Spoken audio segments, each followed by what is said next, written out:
Hello everybody, this is the question. It is like m dx plus n dy equals to 0. तो first of all क्या करेंगे, del m यहाँ पे x है ना, तो यहाँ पे हम डिफ्रेंशिएट करेंगे डेल y से. तो वी गॉट एज ये y से डिफ्रेंशिएट करना है तो कीपिंग y वेरिएबल, तो x कांस्टेंट है तो ये तो दो वेरिएबल है तो ये करेंगे u डॉट वी टाइप. ये क्या करेंगे, ये u डॉट वी ऐसे वाले टाइप से सॉल्व करेंगे. तो क्या होगा, पहले u को डिफ्रेंशिएट करो देन y को डिफ्रेंशिएट करो कीपिंग दी अनदर कांस्टेंट. तो मिलेगा ये y को डिफ्रेंशिएट मतलब 4 2 8 x y cube e raise to y plus. अच्छा ये y को डिफ्रेंशिएट किया, नेक्स्ट अभी y को कांस्टेंट रखो मतलब ये मिलेगा 2 x y raise to 4. E raise to y का डिफ्रेंशिएशन सेम वही रहता है तो ई रेज टू वाई ही रह गया. नेक्स्ट अब इस टर्म में y क्यूब है मतलब 2x into y cube. I got it as, इसको डायरेक्ट लिखूँ 6. अच्छा ये 3 पीछे जाएगा. अब सेकंड इसका डिफ्रेंशिएशन करना है y के रिस्पेक्ट से तो मुझे आएगा 2 इंटू 3. ये 3 पीछे जाएगा मतलब 3 2 6 एक्स वाई स्क्वायर, एक पावर कम 3 माइनस 1 होता है ना, 3 माइनस 1. और नेक्स्ट 1 का डिफ्रेंशिएशन y का डिफ्रेंशिएशन इज 1. क्लियर है. Next we would find as del n upon del x. अच्छा x क्यों, क्योंकि यहाँ पे y से ये है ना तो मैं यहाँ x से करूँगा. तो नेक्स्ट मुझे मिलेगा x वाला एक ही टर्म है तो ये मिलेगा डायरेक्ट 2x और बाकी तो कांस्टेंट है ना तो y raise to 4 e raise to y minus x square y square है तो ये आएगा 2xy स्क्वायर माइनस 3. क्लियर है. अच्छा अगर मैं दोनों को चेक करूँ तो ये मुझे क्या मिला है, del m by del y is not equals to del n by del x. Clear है, ये है. अच्छा ये नॉट इक्वल है ना तो it is not, this function is not exactly differentiable, not exactly differentiation, not exactly differentiation का है एग्जांपल. और क्या है, इफ आई चेक होमोजेनिटी, अगर होमोजीनियस चेक करूँ तो ये तो ई रेज टू वाई आ गया, सब में नहीं है तो it is also non homogeneous function. क्या है, नॉन होमोजीनियस फंक्शन. ठीक है, तो मैं क्या करता हूँ ना, एक काम करते हैं, ये एक इसका वैल्यू निकालते हैं, देखते हैं del m by del y. ये टाइप के सम के लिए क्या करेंगे, del m by del y minus del n by del x की वैल्यू निकालेंगे. क्या बोला, del m by del y minus del n by del x. अच्छा इसकी वैल्यू क्या आएगी चेक करो, इट वुड बी एज क्या आएगा देखो, 8xy क्यूब. क्या है 8xy क्यूब मतलब m को माइनस करो n से तो ये मिला 8xy cube e raise to y plus 2xy raise to 4 e raise to y plus 6xy square plus 1. अच्छा ये बाहर माइनस है ना, ये minus of del n by del x है मतलब इनकी ना, इनकी सारों की, ये जो टर्म है ना इनकी सारों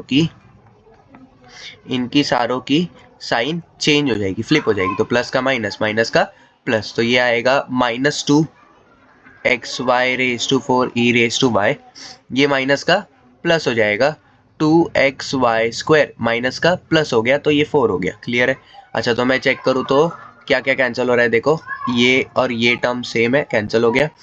इनका और इनका क्या आएगा आंसर, 6 प्लस 2. अच्छा ये ई रेज टू वाई वाला टर्म और कोई नहीं है तो ये डायरेक्ट लिखता हूँ 8xy cube e raise to y. Clear है. Next plus 6 plus 2 8xy square plus 4 plus 1 is, sorry ये तो 3 था ना, हाँ ये 3 था ना, 3 तो 3 plus 1 it would B 4. Clear है. आगे अगर इसको मैं अच्छे से ध्यान से देखूँ, if I would take common, 4 common ले लेते हैं तो अंदर क्या बचेगा, 4 कॉमन लिया तो 2x y cube e raise to y plus 8, एक मिनट 4 कॉमन लिया प्लस 2xy स्क्वायर प्लस 1. ठीक है, ये है. अगर इसको अच्छे से ध्यान से देखो, इनमें से m और n में से किसको रिलेटेबल है, दोनों की साइन प्लस है या फिर दोनों की साइन प्लस है ना तो यहाँ पे भी प्लस है. तो मैं एक काम कर सकता हूँ, इस वैल्यू को मैं m से डिवाइड कर दूंगा, अच्छा मगर m से डिवाइड करने के लिए ना, m should be the another term, मतलब ये मुझे चाहिए, it should be del n by del y minus del m by del x, sorry अच्छा, तो इसको डिवाइड करने के लिए इट शुड, मुझे पता है इंटीग्रेटिंग फैक्टर निकालने के लिए del n by del x minus del m by del y को डिवाइड कर सकते हैं m से। तो मैं क्या फाइंड करता हूँ, इसका क्या है, नेगेटिव टर्म कर देंगे, इसको माइनस कॉमन लिया तो यही आएगा ना, तो ये लिखेंगे -4 2xy cube e raise to y plus 2xy square plus 1, clear है, प्लस 1, क्लियर है। अच्छा, इसको किससे डिवाइड करना है, बाय m, m मतलब ये वाला टर्म, तो m से डिवाइड किया तो मुझे मिलेगा 2xy raise to 4 e raise to y plus 2xy cube plus y, clear है। इसको ना थोड़ा प्रॉपर लिखते हैं, अगर फर्दर सॉल्व करेंगे तो देखो यहाँ ध्यान दो। अब हम अच्छा, तो फर्दर हम निकालेंगे del n by del x minus del m by del y upon m, clear है। अच्छा, इसकी वैल्यू क्या है, ये -4 है ना, तो ठीक है, इसको ऐसे ही रहने दो, -4 अंदर बचा 2xy cube e raise to y plus 1, और हाँ यहाँ पे 2xy स्क्वायर भी है, ठीक है।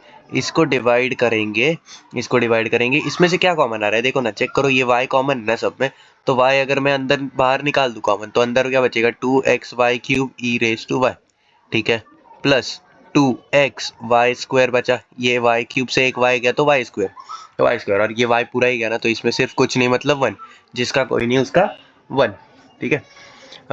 अभी कुछ कैंसिल हो रहा है क्या, हाँ देखो, ये वाला टर्म अगर ध्यान से देखो तो ये जो टर्म है ना, ये वाला और सेम है ना, तो ये, अच्छा ये वाला और ये वाला सम अच्छा, तो ये वाला टर्म और ये वाला टर्म सेम है ना, तो ये कैंसिल हो जाएगा, हाँ ये देखो ये कैंसिल हो गया, तो बचा कौन, -4 अपॉन वाई, क्लियर है। अच्छा, -4 अपॉन वाई, अब मैं क्या बोलता हूँ ना, integrating factor for this type of integration is e raise to integration f of y d y. अच्छा, ये एफ ऑफ वाई, ये फिर क्या है, ये होता है, इसको एफ ऑफ वाई कहेंगे, ठीक है। तो integration of e raise to integration of f of y ना, तो ये -4 अपॉन वाई का integration with respect to d y, तो ये मिलेगा, it would be e raise to, अच्छा -4 तो कांस्टेंट आ गया, ये 1/y का डिफरेंशिएशन इंटीग्रेशन होता है log y ना, तो ये लिखता हूँ log ऑफ y, ठीक है।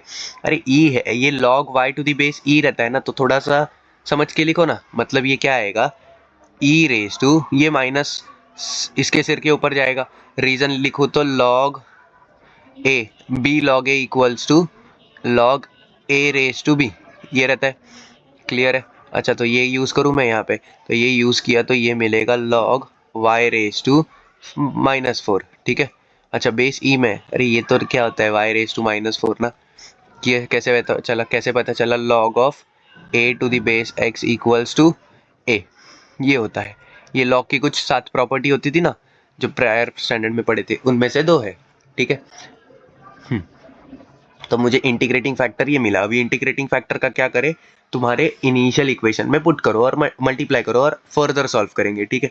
तो देखो कैसे, इंटीग्रेशन फैक्टर से मुझे ये जो फैक्टर आया है इससे मल्टीप्लाई करेंगे, तो क्या मिलेगा, 2xy raise to 4 e raise to y। अच्छा, ये y रेज टू -4 मतलब क्या है, 1/y रेज टू 4 है ना, तो मैं ये डायरेक्ट लिखूँ y रेज टू 4 से डिवाइड, तो next 2xy cube upon y raise to 4 plus y upon y raise to 4 the whole into dx, ठीक है।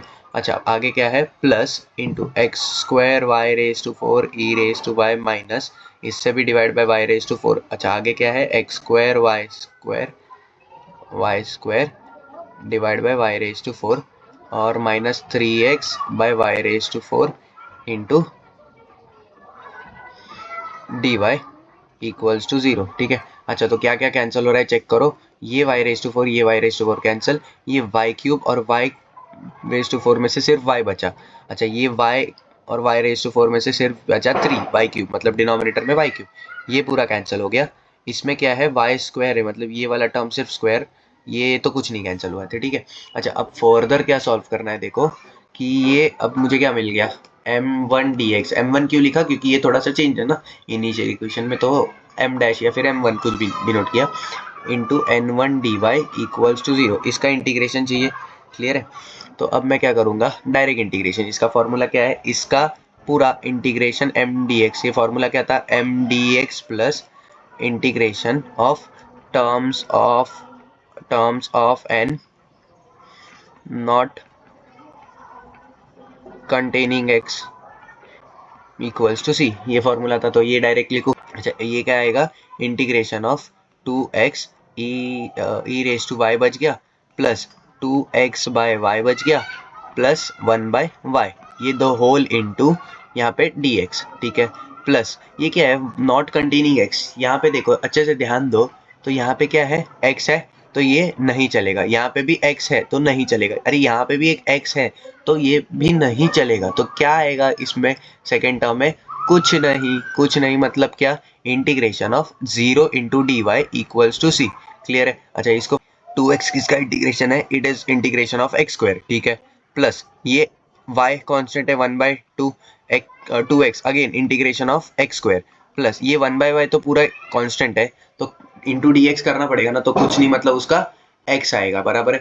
तो ये इक्वल्स टू सी, जीरो का इंटीग्रेशन विद रिस्पेक्ट टू, तो वो जीरो ही, कुछ भी कांस्टेंट आएगा तो कुछ नहीं, छोड़ो, जीरो आएगा। तो ये उधर जाके सी आ गया। तो फाइनल आंसर क्या है, this is the final answer. Clear है। Thank you.